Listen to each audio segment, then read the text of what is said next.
Hello friends, Radhe Radhe. कैसे हैं आप सब? मैं बिल्कुल ठीक हूँ। आशा करती हूँ आप सब भी बिल्कुल ठीक होंगे। तो फ्रेंड्स, टाइटल देखकर ही आप पहचान गए होंगे कि मैं किस टॉपिक पे आज बात करने वाली हूँ। आपने बिल्कुल सही पहचाना। मैं आज शरद पूर्णिमा के बारे में बात करने वाली हूँ कि शरद पूर्णिमा कब है, क्योंकि इसके ऊपर काफ़ी कन्फ्यूज़न हो रही है कि शरद पूर्णिमा 19 तारीख की है या 20 तारीख की है। तो सबसे पहले तो मैं आपको यही कंफर्म कर देती हूँ कि शरद पूर्णिमा जो तिथि है वो 19 तारीख की शाम को ही शुरू हो जाएगी। तो इसका मतलब है कि ये ढलते दिन से शुरू होगी। तो ढलते दिन के हिसाब से हमें कोई भी त्यौहार नहीं मनाया जाता है। हमारे जो रोशनी वाला जो दिन होता है ना, उसी से ही, जिस तिथि से शुरू होता है उसी से माना जाता है। तो जैसे कि शाम को शुरू हो रही है, उस तरीके से जो है हम उसको 19 से नहीं मनाएंगे, हम उसको 20 तारीख से मनाएंगे।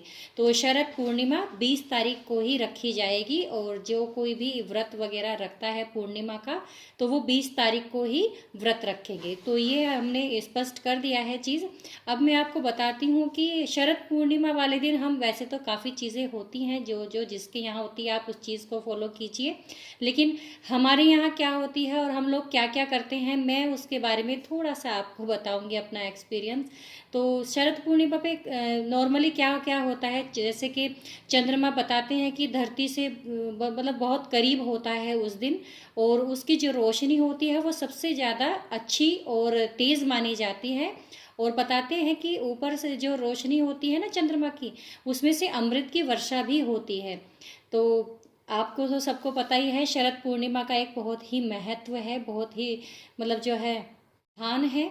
और आपको पता है, कहा जाता है कि इसी शरद पूर्णिमा के दिन ही भगवान श्री कृष्ण ने महारास रचाया था। तो और जो है, एक ये भी माना जाता है कि समुद्र मंथन जब हुआ था, तो लक्ष्मी जी की उत्पत्ति जो हुई थी वो उसी दिन हो मतलब हुई थी। और उसी दिन से जो है माता लक्ष्मी जी का इस दिन जो है पूजन भी किया जाता है। मतलब लक्ष्मी माता का पूजन का बड़ा महत्व होता है। वैसे तो हम हर साल, मतलब सालों साल पूजते ही आते हैं हर दिन अपने भगवान विष्णु को और लक्ष्मी को, लेकिन एक जो होती है ना खास पूजा, वो उस दिन जो है शरद पूर्णिमा के दिन माता लक्ष्मी जी की विशेष पूजा की जाती है। और इसी शरद पूर्णिमा के दिन से ही कार्तिक स्नान शुरू हो जाता है। तो जो कोई भी मतलब कार्तिक स्नान मतलब नहाते हैं, तो वो उस दिन से शुरू कर देते हैं। तो ब्रह्म मुहूर्त में, वैसे तो कहा जाता है कि ब्रह्म मुहूर्त में ही स्नान करना ज़्यादा अच्छा माना जाता है। बाकी देखो, श्रद्धा, मैं तो मानती हूँ कि श्रद्धा श्रद्धा की बात है। जैसा आपका मन भगवान को जिस तरीके से समर्पित कर सकते हैं, उसी में सबसे बढ़िया माना जाता है। और कहा जाता है कि इस पे शरद पूर्णिमा के दिन चंद्रमा की भी विशेष पूजा होती है।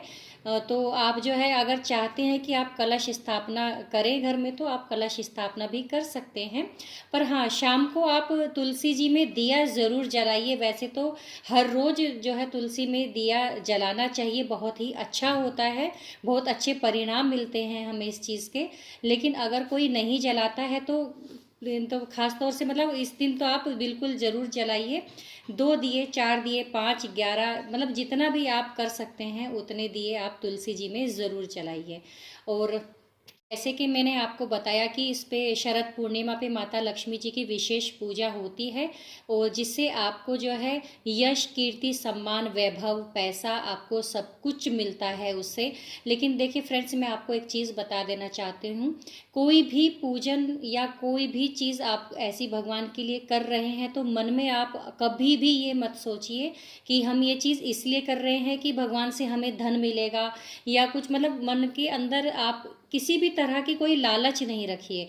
निस्वार्थ होकर जो है उनकी पूजन कीजिए, क्योंकि आप निस्वार्थ होकर जब भगवान जी का पूजन करते हैं, तो तभी आपको उसका जो है विशेष फल प्राप्त होता है। अगर आपके मन में लालच या कोई इस तरह की कोई भी चीज़ अंदर रहती है, तो वो पूजा, आपकी पूजा पूर्ण नहीं मानी जाती। तो आप जो है, अगर सच्चे मन से भगवान की मतलब 1-2 मिनट भी आप, 5 मिनट भी आप जो है पूजा करेंगे, तो भगवान तक सीधे पहुंचती है। तो मेरा कहने का मतलब ये है कि आप चाहे 10 मिनट करिए, आप 1 घंटा पूजन कीजिए, या आप 2 घंटे पूजा कीजिए, जितना भी आप कर सकते हैं वो सच्चे दिल से आप कीजिए। तो वो सीधे माता लक्ष्मी के पास, भगवान विष्णु के पास सीधे ही अपने आप जो है पहुंच जाएगी। इस दिन जो है खीर का एक विशेष ही महत्व होता है शरद पूर्णिमा के दिन। तो आप पूरा दिन अपना उपवास, जिनके यहाँ उपवास चलता है उपवास कीजिए, और आप संध्या के समय जो है खीर का भोग बनाइए।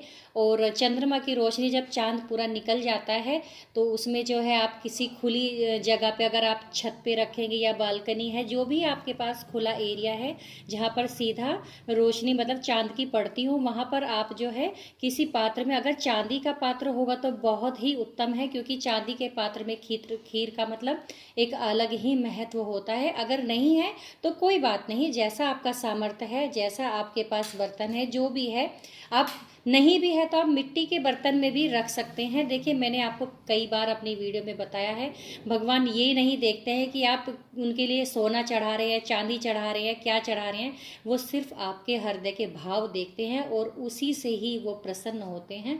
तो मेन बात, आप अपने हृदय से जो भी उनको चढ़ाएंगे, एक फूल भी चढ़ाएंगे, वो भी उनको समर्पित है। तो अगर आपके पास चांदी का पात्र है कुछ तो आप उसमें रख दीजिए, तो वो सबसे उत्तम है। तो उसमें रख के आप किसी जाली से या किसी कॉटन के दुपट्टे से, जिस मतलब जो भी आप ढक रहे हैं, बस उसमें चांद की जो है किरणें उसमें जानी चाहिए। तो बताते हैं रात को जो है जब 12 बज जाते हैं तो अमृत की वर्षा होती है चांद से। तो जब वो वर्षा मतलब जो भी वो किरणें होती हैं, जो मतलब चांद की जो किरणें होती है जो खीर में पहुंच रही हैं, वो अमृत का काम करती है और हमारे बहुत सारी चीज़ों में हमें हेल्प मिलती है, हमारे शारीरिक कष्टों को दूर करती है। वो बहुत सारा महत्व है इस चीज़ का। तो आप अगर उसको रखेंगे तो बहुत बढ़िया है वो।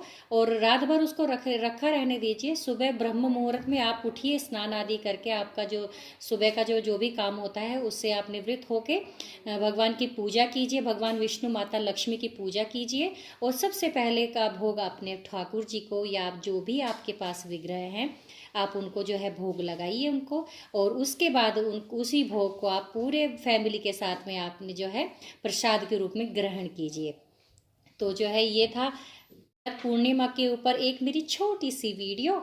तो वैसे तो बहुत सारी चीज़ें हैं, लेकिन चलो मैंने बहुत शॉर्टकट में आपको बताया है, तो आप इसको ज़रूर फॉलो कीजिएगा। और मैं जिस तरीके से कर रही हूँ, मैं अपना एक्सपीरियंस आपके साथ शेयर किया है। आप किस तरह की कर रहे हैं आप मुझे ज़रूर बताइएगा। और अगर आपको मेरी ये वीडियो थोड़ी भी पसंद आई हो या थोड़ी भी आपके लिए लाभदायक रही हो तो आप मेरे चैनल को लाइक कीजिएगा, शेयर कीजिएगा और सब्सक्राइब कीजिएगा फ्रेंड्स। तो आपको मैं फिर मिलती हूँ एक नेक्स्ट वीडियो के साथ। तब तक के लिए राधे राधे।